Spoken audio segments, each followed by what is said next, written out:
Good afternoon, everyone. Thank you for relatively promptly coming back. Hope you enjoyed the lunch. The session we're going to do now is I'm just really going to kick off with some sort of framing, setting the scene around renewables before handing over to Caitlin and Lona from Novo Nordisk, who are going to give some more practical examples from their experience. So I'll be sort of 10-15 minutes before handing it over to them. Slido should be active still, so I'll try and keep an eye on that when I'm talking, but ultimately then I'll, when I sit down when the guys from Novo speak, I'll moderate some more questions as well. Okay. So from commitment to action and achieving targets, I think what we've seen is that renewable energy is rapidly becoming the new normal. I don't think in any of the conversations I have or people in the team have with clients, there isn't some discussion about renewables in one way, shape or form, whether it's how do we set a strategy, how do we improve the brown element of our procurement, should we have a wind farm, can we have some solar panels and so on.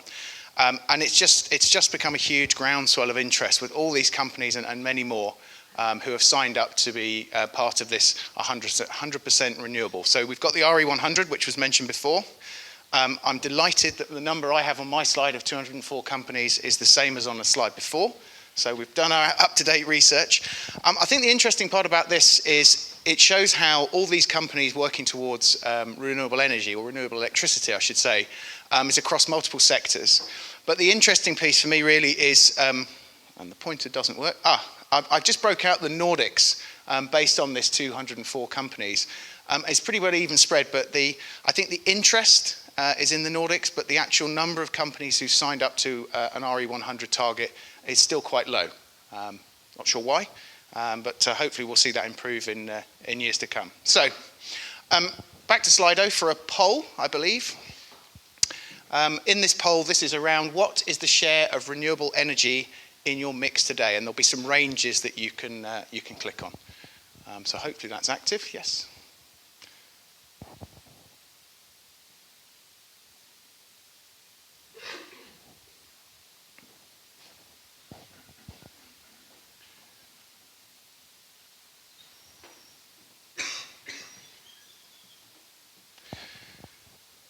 So I guess that sort of bears out a little bit of the previous slide with potentially the reason there aren't many companies signing up to be part of RE100 is potentially because the number or the amount of renewable energy, electricity in your energy mix is still quite low.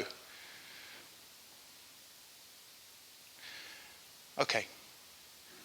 So why do organisations source renewables? It tends to be trying to deal with a number of factors. Economics. I think what we're seeing now, particularly it was mentioned earlier in one of the sessions, that the cost of green is significantly reduced through the cost of the technology, the cost of the kit, and I think if you're looking at things where you can avoid network charges, so you almost got those direct wires, you're getting parity in some cases with the grid. So why wouldn't you buy green if it's the same cost as brown? Helping you to manage your power prices, hedging an existing short position, and mitigating the risk of electricity cost increases.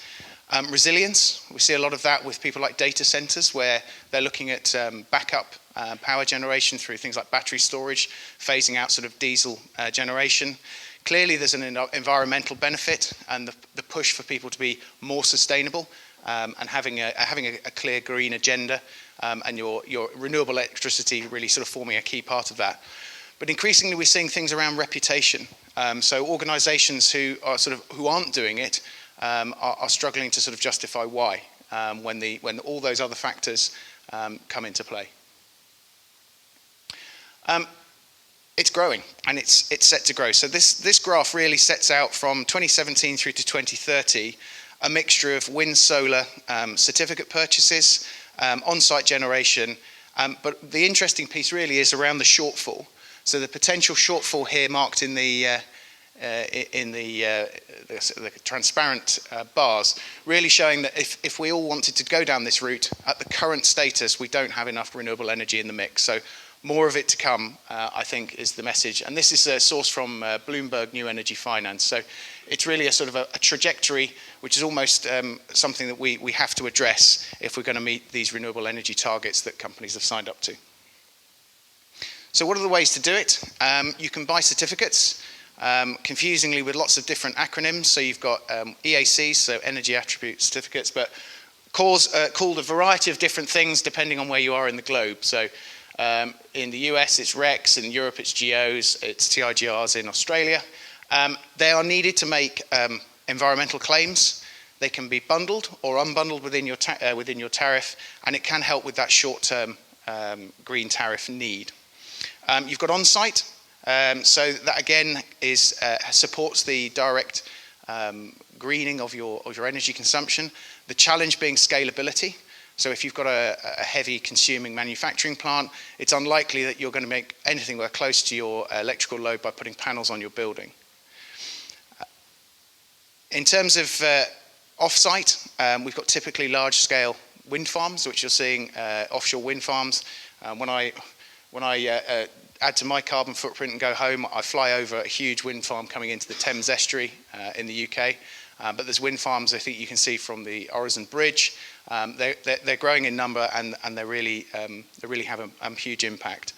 So that's the power purchase agreement, the VPPA, virtual, which is a financial metric, or a direct power purchase agreement. So that helps you to achieve scale and also additionality. So additionality where additionality where you want to make claims about your overall carbon reduction, you need to be seen to be investing in new green energy projects, not necessarily investing in existing hydro. It will usually include energy attribute certificates, but it's a long term, and it's typically 10 plus years, 10 to 15 years to do a PPA, which is causing a lot of head scratching in financial departments when they're trying to be asked to go beyond that sort of 2-3 year payback into a much longer term option. So where are they? We've got pretty good coverage for certificates and PPAs now in Europe.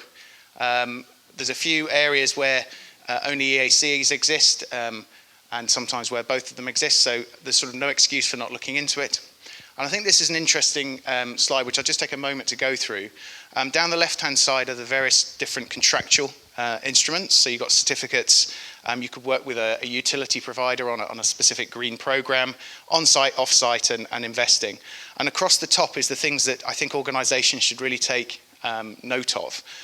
So if you're looking at something maybe quick and short-term, you could look at EACs because of the transactional ease that you have, so you can go out and buy them. But what we've seen in recent years is the cost of EACs has gone up quite significantly. So whilst you can still buy them, the cost implications mean that it may not be commercially sensible to do it. And clearly, if you've gone for an on-site renewables project, you've got additionality, and if you're scrutinised by NGOs, clearly you've got the box tick there. So it's really important, I think, that organisations take a sort of a view, both in terms of risk and who they're trying to satisfy, what goals they have in terms of renewable energy, to actually take this into consideration when deciding what's the route forward, what path to take. Again, just to take a moment to sort of try and explain how the whole thing sits together. So how do EACs relate to power purchase agreements? So this is a virtual PPA. So we have the project, we have the corporate buyer, have the grid, and the utility company. So say that there is a fixed price PPA at $20. Your corporate buyer will then guarantee a fixed price for energy and EACs. The project owner, so whoever's built the wind farm or the solar farm, will deliver the electricity to the grid operator and receives, the grid operator pays the project owner the wholesale market price for power. The project owner and the corporate buyer settle their financial difference between the fixed power price and the wholesale market price. So that financial settlement tends to be tracked over time. And then the EACs are then delivered to the corporate buyer. So that is just a build on how the process works, and how the money flows, and also importantly how the certificates flow. So as the corporate buying through a financial virtual PPA, you are proving your green credentials essentially. And then the corporate buyer continues to purchase the power from the utility or the deregulated retail supplier. So this is where it's the bundled or unbundled option with your energy contract. I think the other thing that we recommend when we've seen and worked with clients is the off-site PPAs and or ESCs are needed to achieve the goals, but increasingly it's much more of a portfolio approach. So at the moment you're on a bit of a journey, potentially looking at the transaction through certificates, but moving forward you'll maybe have to look at some tariffs directly with suppliers, working with on-site solutions, but as I suggested, they probably aren't going to be able to deal with all your load. And then you move into the realms of PPAs. So that blended approach really helps to satisfy. So if you set an RE100 target, I would suggest that you would need to take a blended approach to achieve that target. Just want to take a couple of minutes now just to go through an example where we've worked with someone, just to give some thoughts on it. So this is a client who had 17 countries in scope, with around 480 gigawatt hours of energy consumed each year. Their carbon footprint, nearly 200,000 tons, 49% of their consumption in EMEA, 21 in China, and a key player in one of the states in the US. What we've been asked to do and help them with, and apologies for the slightly busy slide, is really to help them understand their carbon intensity, really to where to focus on where they should actually invest their time, resources, and potentially money. So really looking at where you've got high CO2 intensity in the US, APAC, and in Europe, and really what that actual impact is in terms of your emission factors and your footprint and your share of GHG. So clearly, looking in the USA at 21.5% is a focus area for them. Equally looking at things like Poland, potentially 11%. So really helping to understand where there is an opportunity to invest and why. And this all feeds into something we were talking about earlier around science-based targets. So currently, their emissions are based on their average group intensity here, which is their CO2 impact. Clearly, we can see the options and the large consumers. If they were to work to a 2-degree scenario, this is the amount of reduction we'll need to see. To the 1.5-degree scenario, the reduction needs to come down even further. So what this has really allowed them to do is investigate the opportunities where they're most emitting and their largest carbon impact is. So that gives them the options for green sourcing. Do they look at on-site? Where should they look at PPAs? Because you might want to do a PPA, but it won't exist in that particular geography.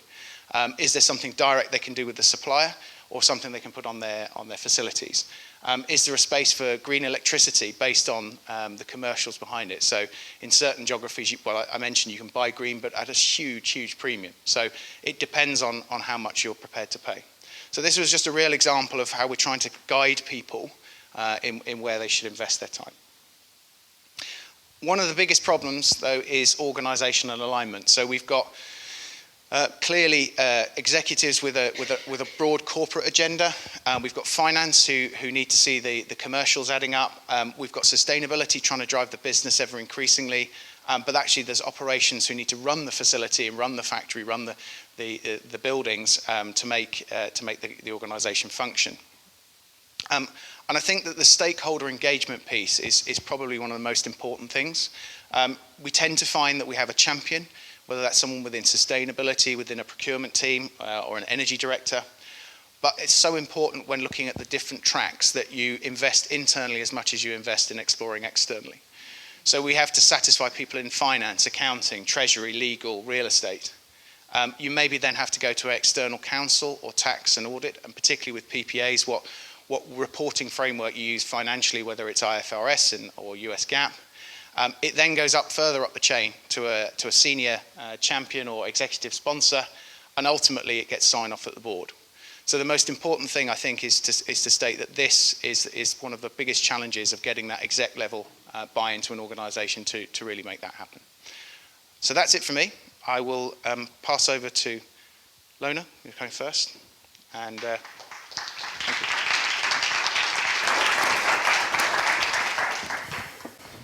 Yes, I am Lone from Novo Nordisk, and this is my colleague, Caitlin. And Caitlin, will you please tell us who you are? Yes, Yeah. I will. So I am Caitlin Vernon, and I'm from Novo Nordisk, same as Lona, and I work in the corporate environmental strategy team. So we're located in Bausvær, a few kilometers from here, and we are a group of 9 people that are overall responsible for the environmental strategy at Novo Nordisk. And my personal responsibilities are that I'm responsible for reporting, so all of our quarterly reporting and annual reporting, which actually is revealed each year in our annual report. And then I'm also a project manager for our environmental strategy, and I'm helping with our supplier engagement and also our new long-term environmental target, which you will hear all about later on in the presentation. Yes. So you are a true CSR person, isn't that right? Yes. Yes. I'm not. I'm from operations. I am actually environmental coordinator in product supply. That is the production part in Novo Nordisk. And at the same time, I'm heading up a department with 8 people who is responsible for compliance, but also our environmental management system in the production. So excuse me if I'm more keen on the energy part than the CO2. That's also why I have been given the first part of the production, since I think that was where we started actually on the journey. I think you all know Novo Nordisk, but on the other hand, maybe it can be a little bit arrogant to think that you all know Novo Nordisk. The main production that we have in Novo Nordisk is insulin for people with diabetes. And we are producing in 5 countries at the moment. We have several sites in Denmark, for example, and also in the US. Then we are in Montes Claros in Brazil and in China, in Shenzhen. And then we have a production site in France as well. We have sale affiliates in 80 countries, and we are more than 40,000 people in Novo Nordisk, and in production we are more than, around, is that 15,000 or something like that? Yeah, I think. So I have the pleasure of having environmental coordinators as colleagues, and we are around 50. We met yesterday, so it's a big pleasure. I'm not the only one, but I'm the one referring to our production director, or EVP, so that is very nice.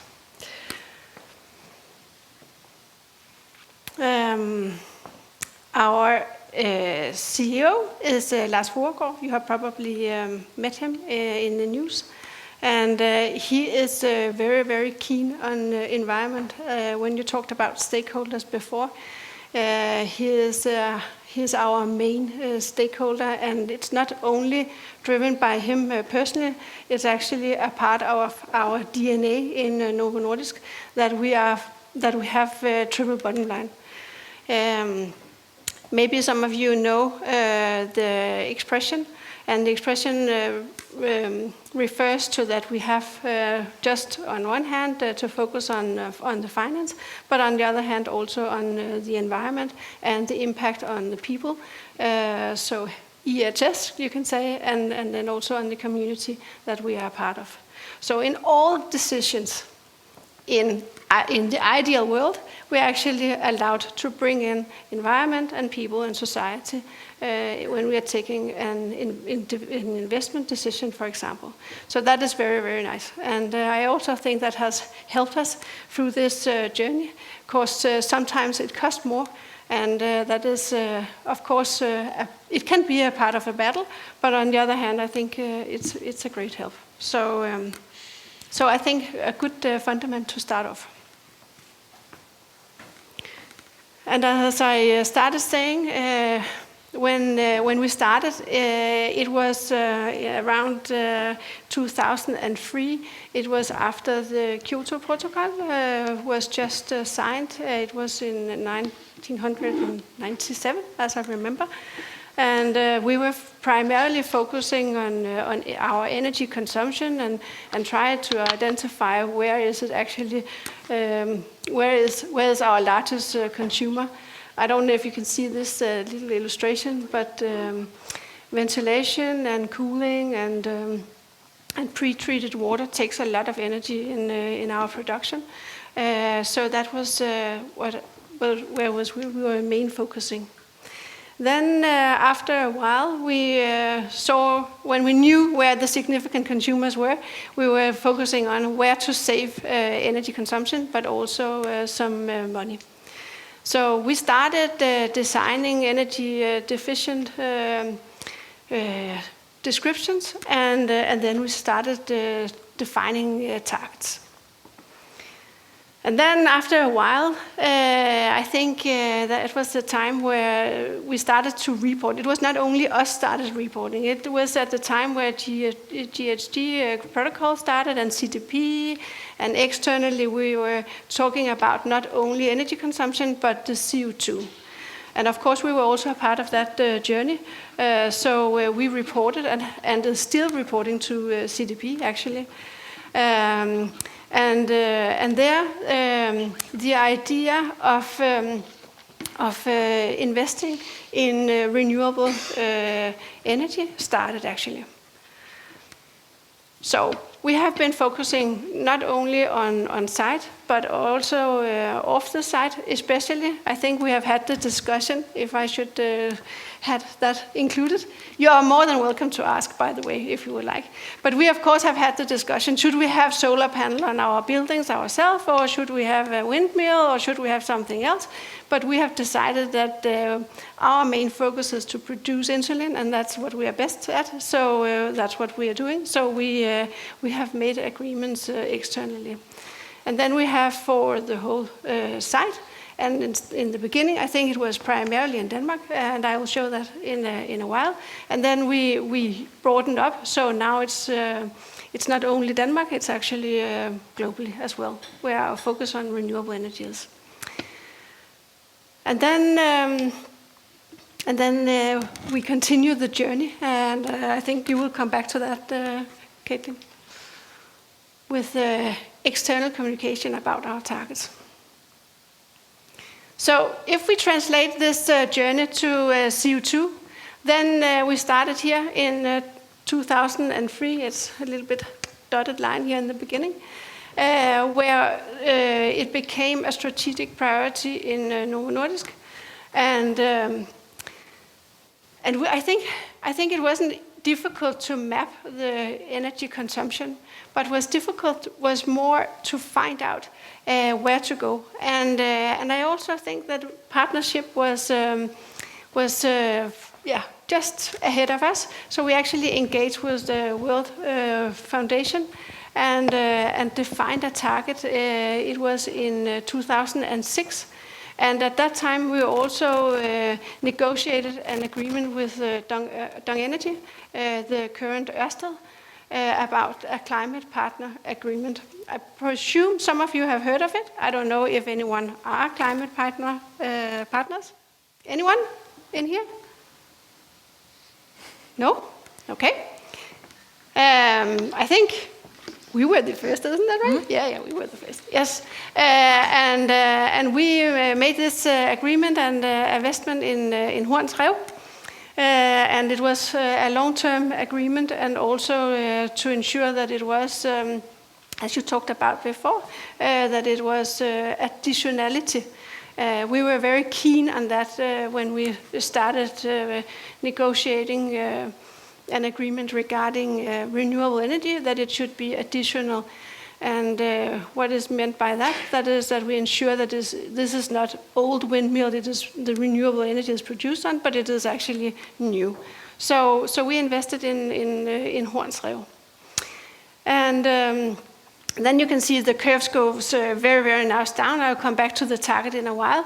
And that was, I think it was driven by the target that we set together with the World Foundation, and that was not energy savings, it was actually process optimization. Our MDEV, manufacturing development people, they were really keen on achieving that target.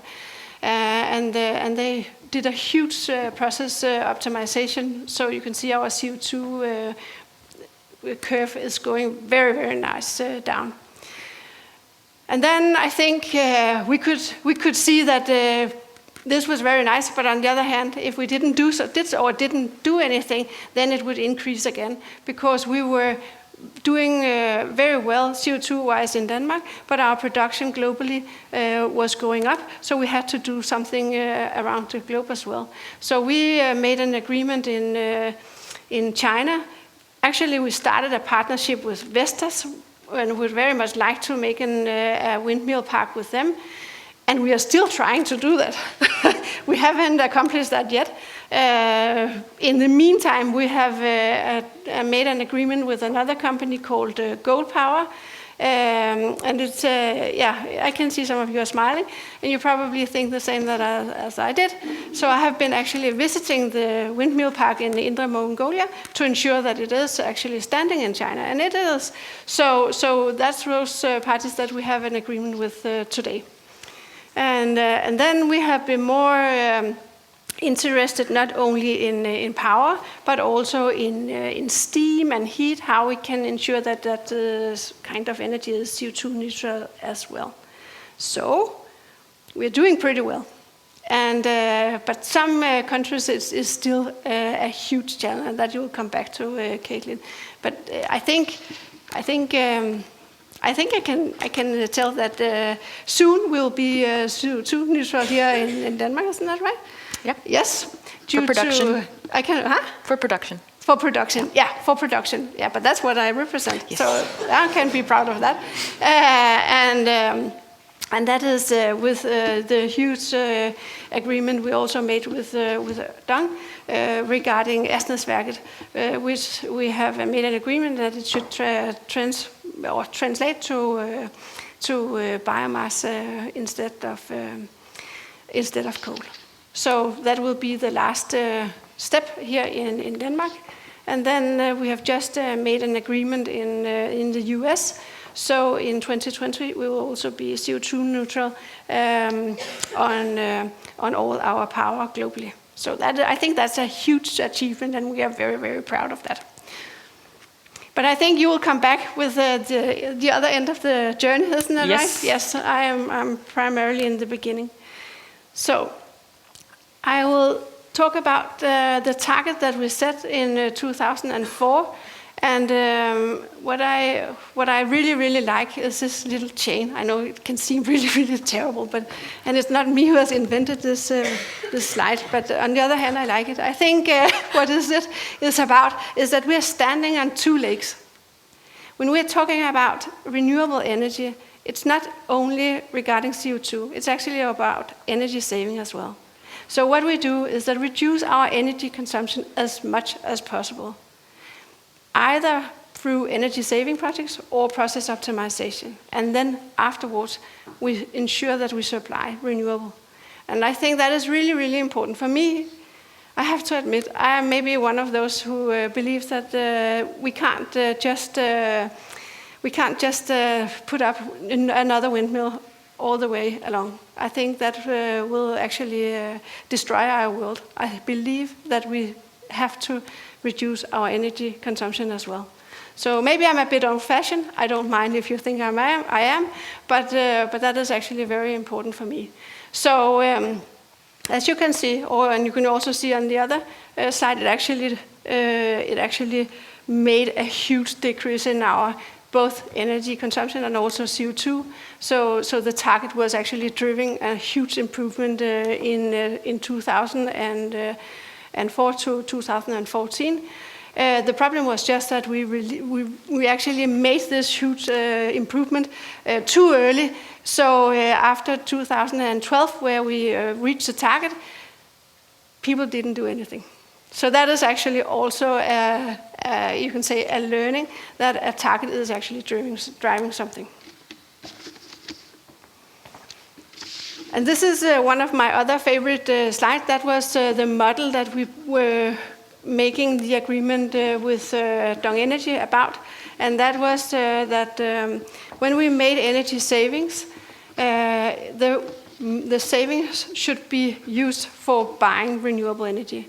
So you can say that we should have kind of a weight. So we should ensure that we saved as much as we were able, that we have to pay more for the renewable energy. And today it seems obvious that, of course, we should purchase renewable energy, and the prices, as you mentioned before, is really, really or not the same, but almost equal, whether you're purchasing one kind of power or the other. But at that time, the difference was huge, and people were just laughing their butts of the investment that we made, and said, "You are really, really crazy." That is just way out. And today, we are just proud that we actually were one of the first making these partnerships, and we were one of the companies that were transforming the energy system. Because I think companies have a huge role to play in transforming the energy sector. So, what we did to realize energy saving was that Ørsted, or Young Energy at that time, had a really, really good, and still have, a really good team of energy advisors. And they came out and started energy mapping all our production sites, and then they suggested energy savings, and those we have actually implemented. And today we have realized around 600,000 gigajoule in the savings since we started this. You know the number in CO2? I don't. Sorry, not. You don't? It's around 30,000, isn't it? Oh no, never mind. But those energy savings is, you can say, is also money worth, and those money we have used for investing in the renewable energy. In the beginning, people were very, very keen on this. You can say whether the money they were balancing and so on, and I think they made a kind of a little bucket for the savings and a little bucket for the renewable energy. But along the road, we are not counting anymore, and we have just made a new agreement. Unfortunately, not with Ørsted, but with Vattenfall, and today I think the price is almost the same, isn't it? Kind of. I think it's much less than what it was. Yeah, it was much less. Yeah. It's almost the same if we didn't have buying. Yes, That's what I mean. Yes. No, it's much less. Definitely. Yes. So I think that was it for me. Isn't that right?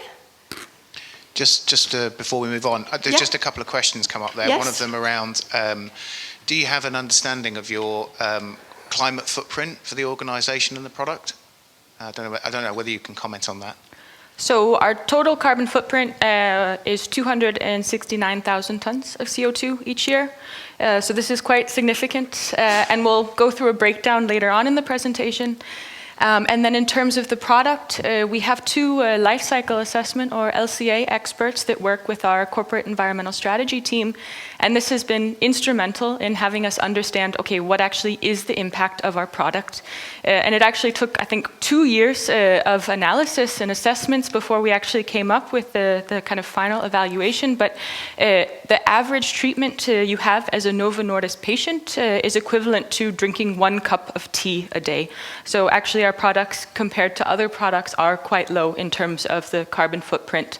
But you can also say that this is only one way to measure our impact. It's only looking at the carbon footprint. So we're also looking at what are some of the other ways that we can look into our impact, including water and waste, and how do we measure circularity now. Yeah. Mm-hmm. And yes. I also see this one about the proximity of renewable energy generation, and I don't think that was for us, but I just wanted to say that RE100 actually has a very helpful guidance document on market boundaries in terms of where you can actually source renewable power to have it count for your facilities. So I would recommend reading that document. Yeah. Yes. Super. Thank you, Lone. You're welcome. Great. So as Lone mentioned, we did accomplish this target of having an absolute reduction of 10% in terms of our CO2 emissions. And we were very proud of this. But as you also mentioned, this then meant we kind of stopped working on, not stopped working on it, that's maybe a little aggressive, but we didn't see kind of as much progress as we would like. So we decided in 2014 that it was time for us to develop a new environmental strategy. And this is actually where we made the RE100 commitment. We looked at a variety of different targets that we could have from climate neutrality to looking at our cars, but we decided that actually RE100 provided a lot of support to companies in making the transition to using renewable power. So we decided and we announced in 2015 that we had a new target that by 2020 we wanted to source 100% of our power from renewable sources for our production sites, so everything that Lona works for. And one of the reasons that we actually were able to get management on board is that we could actually kind of show a roadmap to how this could be accomplished. We had a lot of experience working with Ørsted Energy and sourcing wind power. And so with that knowledge, we could actually see what are the other opportunities in the countries that we have production. And while this solution that we had with Ørsted, where it was really an ideal solution, where we had this PPA agreement and also the energy project list that they would help us with, this wasn't available in all countries. So we knew we could accomplish it, but we would need to use a variety of mechanisms to actually reach this target. So we knew that we needed renewable energy, renewable power in Denmark, in Japan, China, the US, France, Algeria, and Russia. And then we were also looking into, at that time, how can we have green steam and heat in Denmark? How can we use biogas instead of natural gas in Denmark? And then kind of as a phase 2, where at that point in time there wasn't a technical solution, we were looking into natural gas outside of Denmark and also steam in China. So at that point in time, this is kind of our progress towards our goals. And then in terms of, this just goes to support, Toby, what you were talking about earlier, we looked into what are the different mechanisms that we can use to source renewable power. So we can have our own investment, so we can have actually on-site renewable. So like you mentioned, we could have solar panels on our parking garages or production sites. We could have our own Novo Nordisk wind turbines. For example, IKEA, if you're driving around in Jutland, I've seen a few IKEA windmills. And so it really is an opportunity to show that you're a front runner in investing in renewable energy. And then another option is that you can source power. So you can have a PPA agreement or a virtual PPA agreement and actually have a longer term contract than just this kind of year-by-year basis. Or you can use renewable energy certificates where you don't necessarily have the actual physical energy coming to your production site, but you have the certificate saying you own the renewable energy attribute. And then this is just a more simplified version of the slide that you showed. But in terms of the unbundled certificates, essentially you have renewable energy generated, and then it's being sent to the grid, and separately there's a green attribute certificate that's being issued to the company that you can purchase. And then with the bundled option, you actually receive the kind of green physical atoms coming to your production site along with the green attribute certificate. So we also looked into what is the best choice for Novo Nordisk in terms of unbundled or bundled certificates. And I think for us it was a little overwhelming at the beginning. You might have seen the same, but there's so many options out there about opportunities for sourcing renewable power. A lot more today than there were 5 years ago. And so we decided that we should develop a sourcing strategy for what kind of decisions or what kind of things do we consider before deciding on a renewable energy project. So this is our sourcing criteria. We need to have a secure supply of power. Since we are producing pharmaceutical products, we can't have, for example, our own solar panels that depend on the sunlight that we have. So it has to be a completely secure source of power. Needs to be cost effective, of course. It needs to have no operational risk, and then it needs to cover all of our consumption. So we also found when we were investigating on-site solutions that it would only cover a very, very small portion of the overall consumption we had in our production. So we really wanted one solution that would cover the entire production site. We wanted suppliers that had a proven track record and had no sort of reputational risk going along with it. And we also wanted, of course, to have additionality to the projects that we supported. I apologize because there's a lot of text in here, but it's just to show that we really wanted to, kind of define what is our preference. Because in some areas like Denmark, it's relatively easy to find off-site renewables that you can invest in. But in other countries, for example, in Japan and China, it's much harder for us to actually find PPA agreements. So in that case, should we have on-site renewables or renewable energy certificates? And for us, we decided that our first priority would be these off-site renewables, so finding PPA agreements that we could invest in, or virtual PPAs. Our second priority was having renewable energy certificates. And then one that we, at that point in time, had de-scoped was actually on-site renewables. And that's because it would have been more of something for us to showcase to the public instead of something that would cover our entire consumption amount that we needed. And so, as Lone mentioned, we're very excited that we actually have reached our target of having 100% renewable power in our production sites starting January 1st of 2020, so next year. We have all of the contracts in place for these different projects. So we have solar power in North Carolina and New Hampshire. In Brazil, we use hydropower. And then we have one wind power solution that covers our consumption in Denmark, France, Algeria, and Russia. In China, we source wind power, gold power certificates from Inner Mongolia. And in Japan, we have biomass certificates. So you can see we've had to kind of figure out what is the best solution for each of these markets. And they look quite different depending on if you're looking in Denmark versus Brazil, for example. And I think it's important to say that this is what the solution looks like today, but we very much hope that it looks different in 5 years.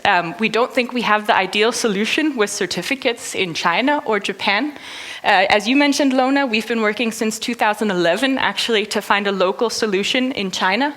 But at this point in time, it just hasn't been possible to establish that PPA agreement we would really like. So in the meantime, we source wind power through gold certificates. And actually last year we had 77% of our power covered by renewable sources for production. And this year we expect it to be about the same, and then next year we'll see the really big jump to 100%. Do you remember how big it is in the US? It's 675 square meters or so. It's huge, yeah. Huge solar park. And I think another learning from this is how many times did we try to get a solar project passed? 50 times. Yeah. I learned yesterday. Yeah. Yes. Quick question. Looking at the RE100 boundaries and how you can set up a PPA and so forth, could you put some words on Russia? Yeah. Since there's some complexity to Russia on that one. And maybe very Algeria. much so, yeah.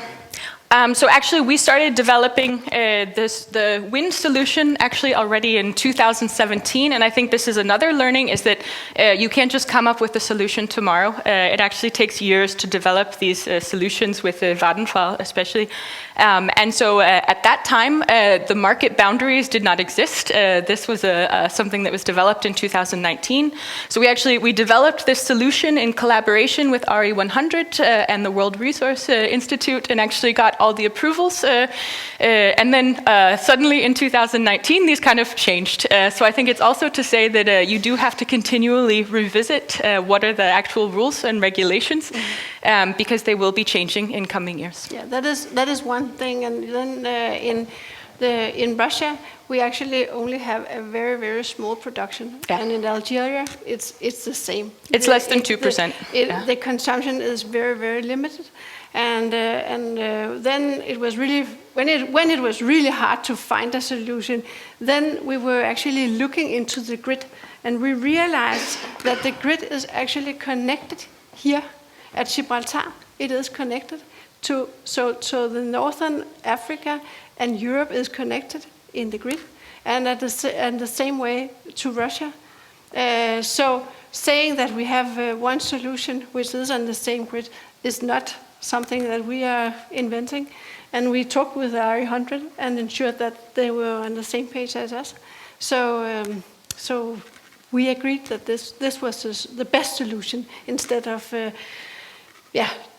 And it was really hard to find a local solution. We were looking into that, but on the other hand, it didn't relatively make sense. And we would love to see an IREC solution available in Russia. So once that comes, we will definitely investigate if and that's Russia, an opportunity. our production side there would very much like it as well.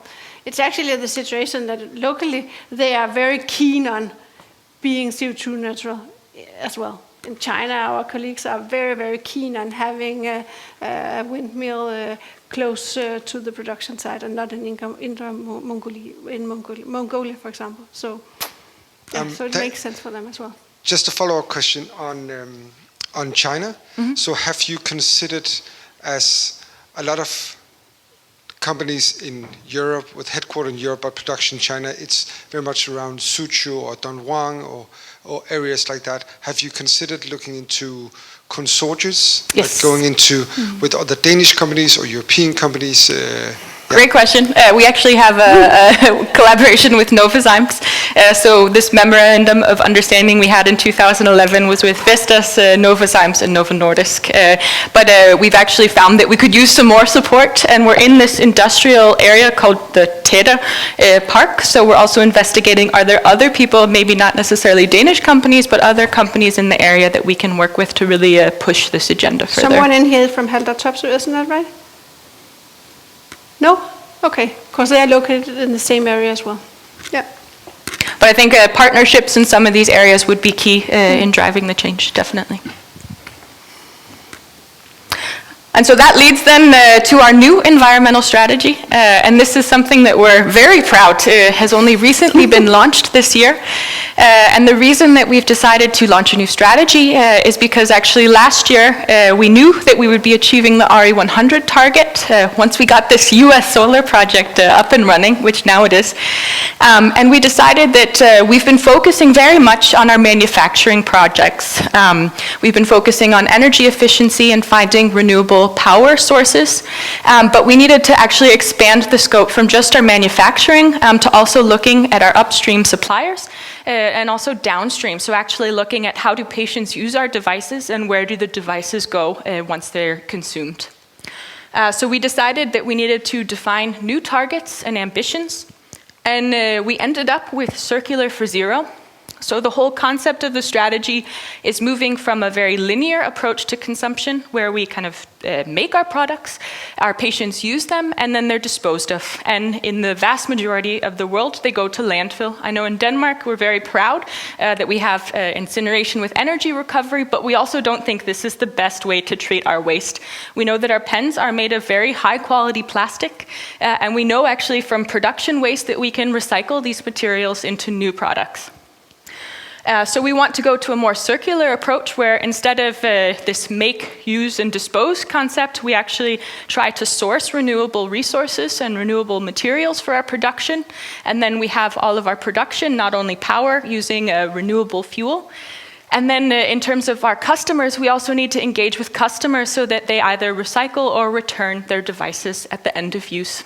And we have kind of three focus areas within this new strategy. And one is focusing on circular supply.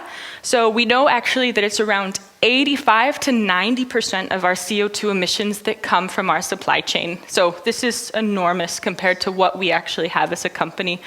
And so we knew we really needed to engage with suppliers so that they could reduce their environmental footprint too.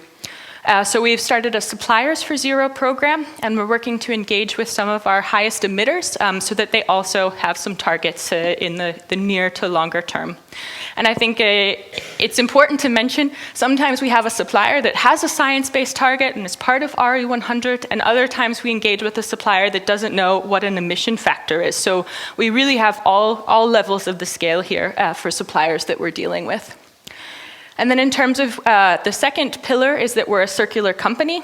And so with this, we have a new long-term target that we want to have zero emissions from operations and transportation by 2030. And we also want to continue working within production, but not only focus on energy consumption, but also focus on water and waste going forward. And we've been doing this, but have an even higher focus on this in the future. And we also want to engage with the 80 affiliate offices that we have around the world. In the past, it's really been the production sites that have been working with environmental issues, but we have thousands and thousands of employees and sales offices that should also engage on this agenda. And then the third pillar is circular products. So how do we actually design our products in a different way? Can we use sustainable raw materials? We could relatively easily. It's a cost issue. And then how do we solve the end-of-life product challenge? So how do we actually divert our pens and vials from going to landfill to either having them go to the recycling system or actually take them back ourselves? And I think we're very proud of this strategy, but I think we need to be honest and say we have no idea how we're going to get there. And I think that was one of the challenges with getting management on board. With the RE100 target, we could actually say, we know we can source renewable power in these different countries, but with this, we don't know how we're going to get there. I think you can say from a general perspective, then Novo Nordisk is a rather conservative company, and usually we know the way ahead when we are communicating a target, but this time we don't. And we really, really need help. Yeah. And innovation and partnerships and development of new solutions. So. And someone asked earlier about what is our global footprint. So this is actually everything that's covered in our long-term target that by 2030 we want to have 0 CO2 emissions from operations and transportation. So this covers our global production, company cars, business flights, product distribution, and our 80 affiliate offices and also our R&D sites. And we're very proud that as of this year, we have an approved science-based target that is based on this new long-term target. In terms of production, so we actually have a couple projects that are in the works. And as of next year, this Danish green steam project will be up and running, leading to a reduction of around 30,000 tons of CO2. And then we also have these new solutions for power for the US solar solution and also the European wind solution. So next year, we expect that in production, it'll be somewhere closer to 30,000 tons rather than 90,000 tons. So we're incredibly proud of this, but it also means we really need to focus on transportation going forward. Okay, there's a question here. Yes? You know, it's regarding biomass. Yeah, great question. Yes, yeah, great question. Our view on biomass and CO2 and sustainability. So what is our view on that? We recently established a Novo Nordisk kind of position on biomass. And I think it's based on 3 things. One of them is that the most important consideration is that it's sustainably sourced biomass. So it can't be just cutting down forests, but it needs to be ensuring that actually these forests are being replanted. And we much prefer that they're actually using kind of the leftover material from either sawmills or if they're cutting down forests just for forest management. So the first criteria is that it's actually sustainably sourced. And then the second consideration is that yeah, we are Novo Nordisk, and obviously we have our own viewpoints, but we really rely on the global experts in giving us advice on how we source renewable fuel and power. And so in this, we do have to refer to the Greenhouse Gas Protocol and RE100 in terms of what do we use for renewable energy. And in that case, sustainable biomass is allowed. And thirdly, then, we also want to make sure that we actually follow what the developments are. So although biomass might be the best solution today, maybe 5 years down the future, we'll have a better solution for replacing our coal and natural gas use. Yes, why the question is there's probably because there is a huge discussion in the media currently regarding biomass. And to be honest, it was also a discussion internally in Novo Nordisk whether biomass was a good idea or we should choose another solution. But at the moment, we are in a situation where everyone needs energy. And all of us would very much like the renewable energy. But there is a road to totally renewable based on wind and power and other kind of sources. We need a storage solution before we can rely on that. So in the meantime, I think the politicians have also accepted that we need another solution. And wood can seem odd as a solution, but it is actually an accepted solution for a period of time. And I know discussions are going on, and we are doing our best to ensure that it is actually from from approved sources. So I think we're doing the best we can here. So in terms of transportation then, starting next year, actually all of the three themes with transportation will actually exceed our emissions from our global production sites, which is pretty amazing. In terms of company cars, we have a fleet of around 8,000 vehicles. They're primarily for our sales force, and that leads to 62,000 tons of CO2 being emitted each year. And so that's why we made the decision this year. We announced this during Climate Week that we're very excited to become a member of EV100. And EV100, as you mentioned earlier, helps companies transition to using hybrid and electric vehicles. We recently passed a new company car policy at Novo Nordisk where we encourage employees to switch to hybrid and electric cars. But what we found is that while it might be easy for an employee in Denmark to switch to an electric vehicle because we actually have a pretty good infrastructure in place, it's completely different for an employee in Algeria or Russia or Poland, for example. So for us, we really thought there was value in EV100 because they engage on a policy level in encouraging governments to actually make the transition from traditional combustion engines to actually working on establishing a more electro-friendly mobility structure in different countries. And then in terms of business flights and product distribution, these ones are actually quite hard because technically these count as part of our Scope 3 emissions and aren't really what we as Novo Nordisk are responsible for. In terms of business flights, we can't just decide, okay, we want our flights to use biomass tomorrow, or we want to invest in electric flights or something like that. We actually have to engage with the supplier so that they actually transition to using biofuels or investing in more energy efficient planes going forward. And it's the same with product distribution. We actually don't own trucks that transport our products around the world. We rely on global transportation companies. And that leads to 39,000 tons of CO2 being emitted each year. So this is the same where we need to work with our suppliers to actually encourage them to electrify their fleet or figure out ways to get more fuel-efficient vehicles. So we have again, I mentioned earlier, the Suppliers for Zero program, where we're working with both flight companies and also transport companies to see how can we actually reduce the emissions from Novo Nordisk. But there's also a lot of work that we can do internally. So for example, with business flights, we're working on having better virtual infrastructure across all of our affiliate sites and our headquarters sites so that instead of flying for a meeting, you can do a lot more online. Also for product distribution, oftentimes it's a split-second decision about, okay, we don't have the time to ship our materials, so instead we're going to fly our materials.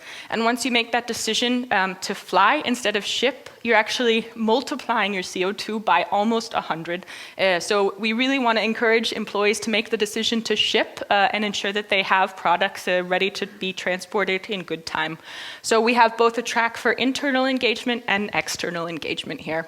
Oh, we are getting lots of questions. Yes. Yeah. And cars, maybe you can answer. Yeah, so that's a good question. Yeah. In terms of the Danish employees to select green vehicles, that's a really good question because we have a good case with Denmark. So we actually, in the past, currently we always have a leasing frame for how much can employees have cost-wise for their company car. And so we actually decided that in Denmark, if you decide to choose an electric or hybrid vehicle, you receive 5,000 kroner extra in your leasing frame. And if you don't use this... But is that necessary? Is that really necessary? It's not necessary. No? If you don't use the 5,000 kroner, you get it paid out in your salary. So it's exploded by something like 80% or something just this year alone since passing the company car policy by offering this small incentive. Yeah. But it's due to the political system, isn't it? As I understand, it's due to previously that it was tax-free to have an electrical car, but now they have put in a limit. So if it's above 300,000 kroner, then you have to pay a tax, isn't that right? So it's you can say, wait out that difference, isn't that right? But I think actually what we've been hearing is people make the decision based actually on the 5,000 kroner. Okay. The change really came then, because it's only been within the past 6 months or so we've seen this jump from not using electric cars to ordering electric cars. And also our CEO, Lars, came out when we launched the environmental strategy and made a commitment in front of all employees saying, I will have an electric car this year. And then recently, we have these Lars Live events where we can come and ask Lars questions. And someone asked, do you expect all executives to have electric cars in the next few years? And he was only allowed to say yes or no, and he immediately said yes. So again, this is really important to have executive management approval and support. And Henrik Wulff, our head of production, has had an electrical vehicle since, it's 7 years, only 7 years now, and he doesn't, he often mentions it. There's also a good question here about offsetting for emissions. No, we aren't using offsets. And we have a very strong belief also from our executive management team that we don't want to purchase offsets until we're much further on our journey. We want to do as much to actually really reduce our impact before we start purchasing any sort of offsets. We know that we will always need to fly. We are a global company, we have global production sites, but we want to reduce as much as we possibly can and engage with suppliers before we start purchasing offsets.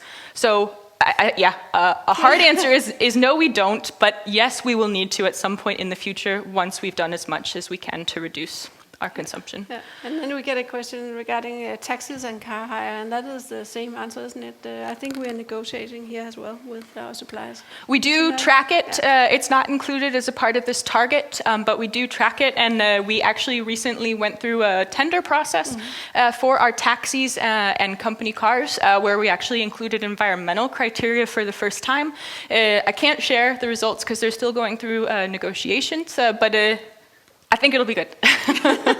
Yes. And do you want to do the steam one, Lona? I will.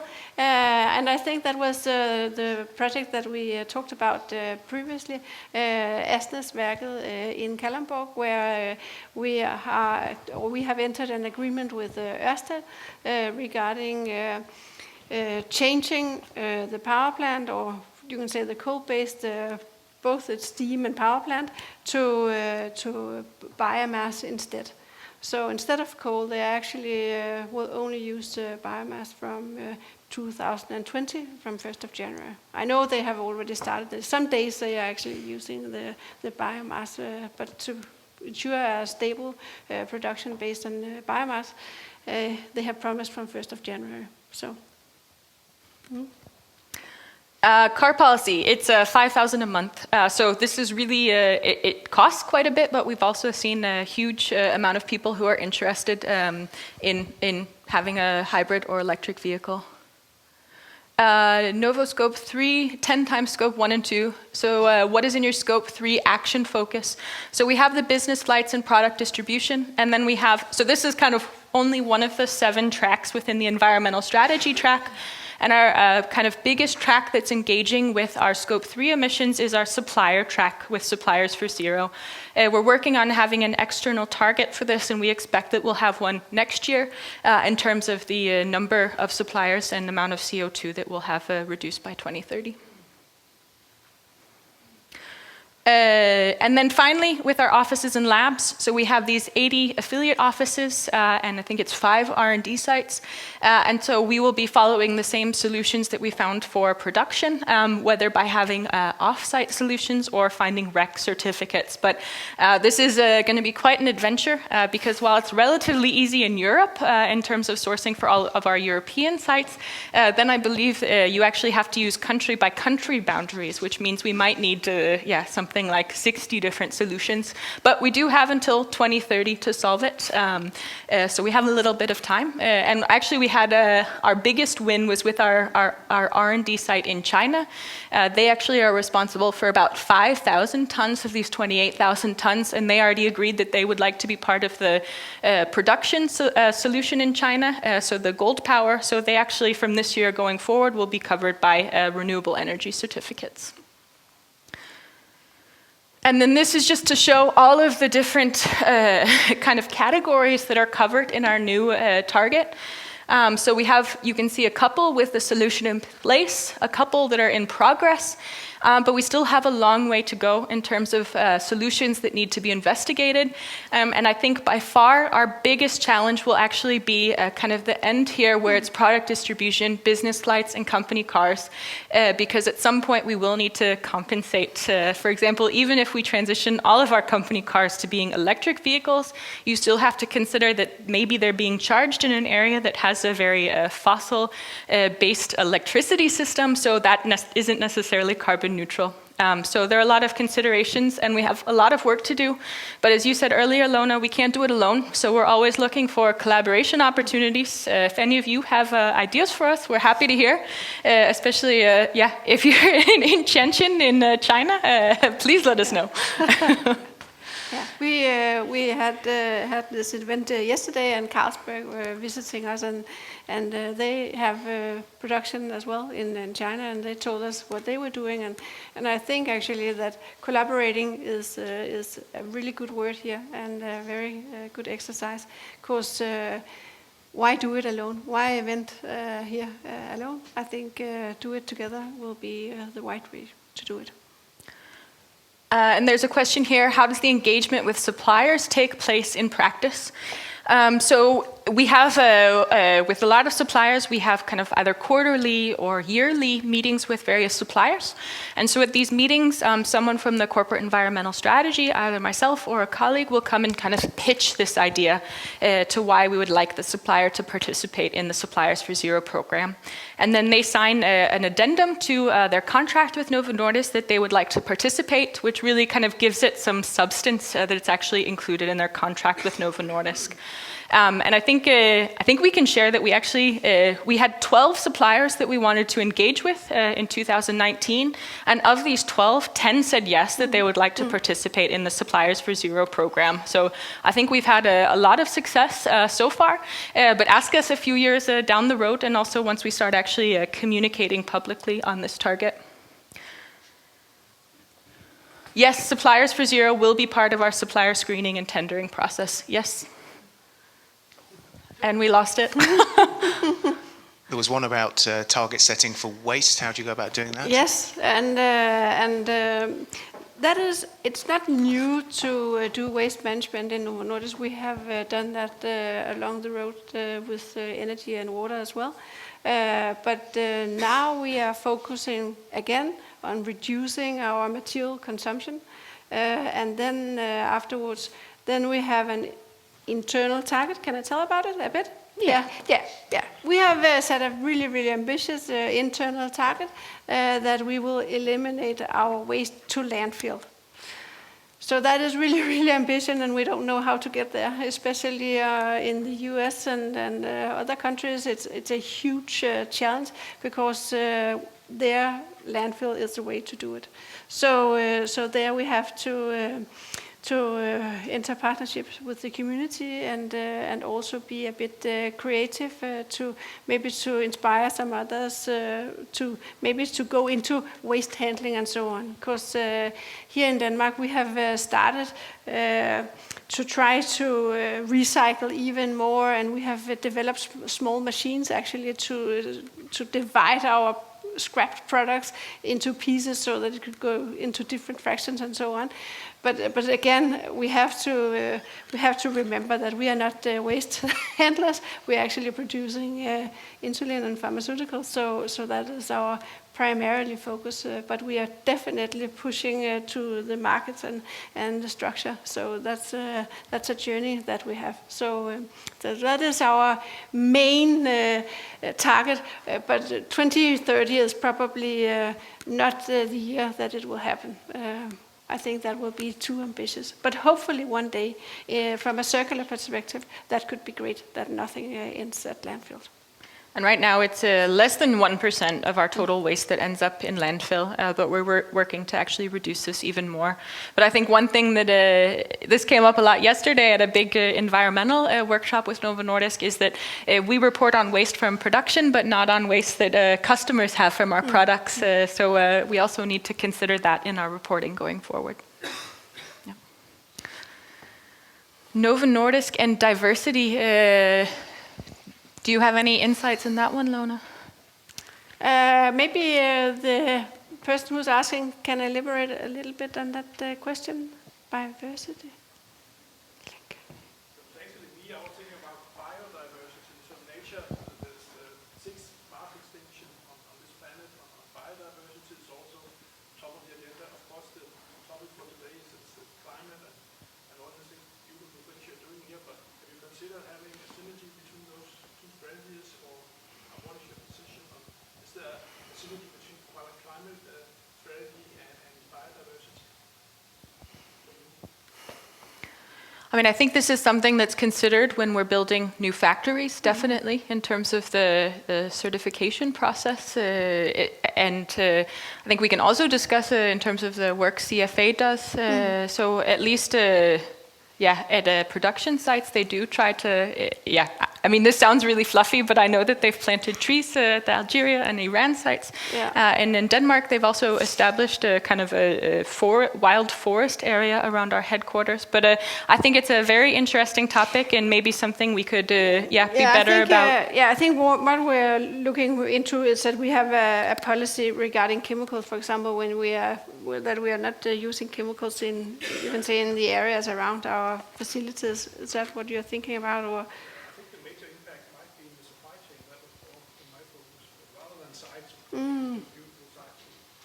Okay, so but then it is a part actually about our supplier target, that we are looking on how is the products produced in sense of using, for example, chemicals and so on, when you're talking about agriculture products and so on. That is also a part of our supply program, where we are not only looking on CO2. It seemed like we're only looking on CO2, but we're actually taking, you can say, a broader perspective on some of our, and that is on our key suppliers. And with the supplier program, we're not only looking at CO2, we're looking at energy consumption, we're looking at waste, we're looking at chemicals, we're looking at water. And I think all of those do have a direct link then to biodiversity. Yeah. I think we've got time for just one more, and then we need to wrap it up, because we've slightly overrun, but I think it's been really valuable. Thank you. Lona, do you know, in terms of, are we working on adapting the production depending on the energy demand? So storm events and demand variation throughout the day?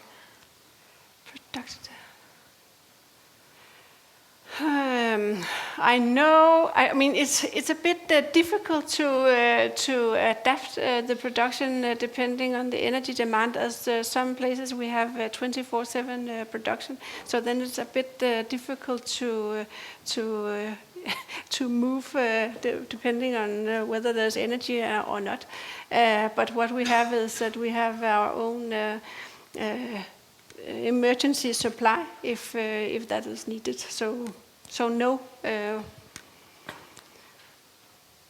And then what is your raw material? I think this is a little bit hard to answer, because we have thousands of raw materials that come into our production. So yes, I'm sure pancreas from pigs is one of them, but we also have thousands more. Okay. Yes. Thank you very much for your time. Can we have a round of applause, please?